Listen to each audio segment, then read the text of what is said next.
Well, hello YouTube. This is another video in the series of the Emotional Vampire series. It came to my attention in several different ways that I needed to make yet another video in this series. Some comments left on the video series made me aware that there are some emotional vampires out there who are turning the tables and seeing it themselves as they suck more energy from their prey via my videos. I also received a few disturbing personal mails about EV partners who used my video series to make their point to their victims and therefore turning the tables on them. The video in the series is going to be entitled How to Spot the EV in You. This is in fact for the EVs who are the predator and not the victim and don't know how to spot the EV within them. Several different ways come to mind, one of them being how you react to things. How do you react to the general world around you when you hear a story or read about an atrocity that is just too horrific for most people to comprehend? Do you run with it? Is it all you talk about for days in a melodramatic way? Do you have the ability to empathize with the victim or victims? You might be one of those who say, I know how that person's feeling because when I went through this, da-da-da-da-da-da-da. And you tend to forget that this story that you heard isn't about you. That's one of the first things that come to mind. Or do you incorporate the story and make it your own, and you aren't the one who really went through that at all? So how you react to things that you hear might be a good way of spotting whether you're an emotional vampire or not. Generally, you're trying to extract sympathy for the experiences that you've been through. Or do you become angry about the story that you heard? You are outraged that this story is getting attention, and yet you went through the same thing and no one seemed to care. Does it make you feel indignant? Are you demanding that people recognize that you've been through the same thing and that you have pain too? That's another EV tactic. So our responses can say a lot about who we are and what we try and gain from other people. So that's just some examples of how an EV responds to tragic information. It's a failure to notice that they are not the victim in the story that is on the table at that time. Emotional vampires tend to keep scorecards. They tally up what others have done for them and what they have done for others, and generally come out with no one does anything for them. Do you dwell on the fact that if you died, no one would miss you or even care that you were dead? It's a common statement made by EVs.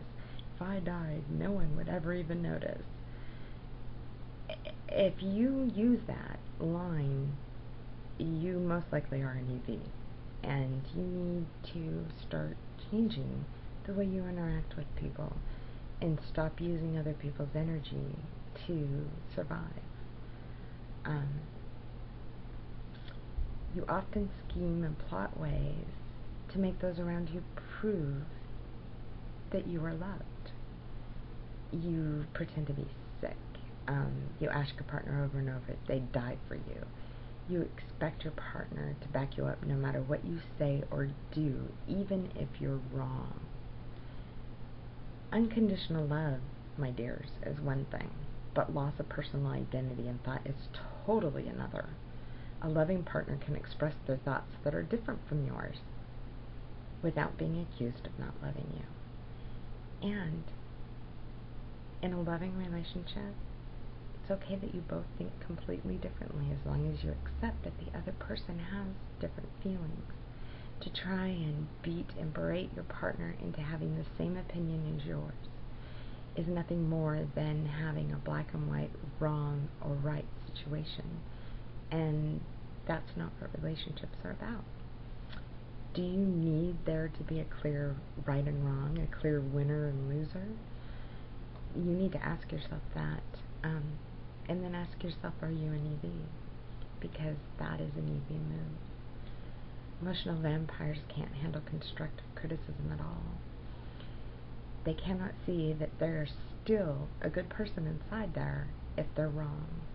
So their ideology always has to be perfect, and they will fight to the bitter end to show you why their perspective is the correct perspective. If you can't handle constructive criticism, you just might be an EV. So, you bring other people into it.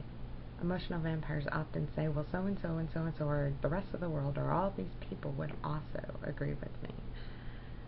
If you have a valid and strong point, and it's your opinion, standing on your own 2 feet without having to have others back you up, is a healthy way of expressing your opinion. If you need to have proof for everything, then you might consider your possibility that you are an EV. My hope in making this video is that those who are an EV and don't recognize it find the peace they're searching for, and find the serenity that they so need, and letting the pain go, and realizing that we are not perfect. We are human beings. It's okay for us to be wrong, just as it's okay for others to be right. The support I've received on the EV series has been just fantastic, and I thank you all very much. I see a lot of comments that are left that tell me that there are many EVs who have watched the series as well. In general, I can't thank you enough for your support. I'm not a licensed clinical psychologist. I'm just an empath who feels the pain that people are experiencing, and it's my sincerest wish, whether you're an EV or not, that you live in a peaceful and comfortable world, and that you create the space that you need to do that.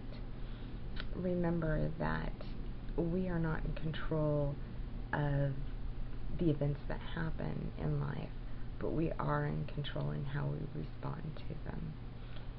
Until again, thank you, YouTube. My love to all. Have a good day. Find out what life is worth.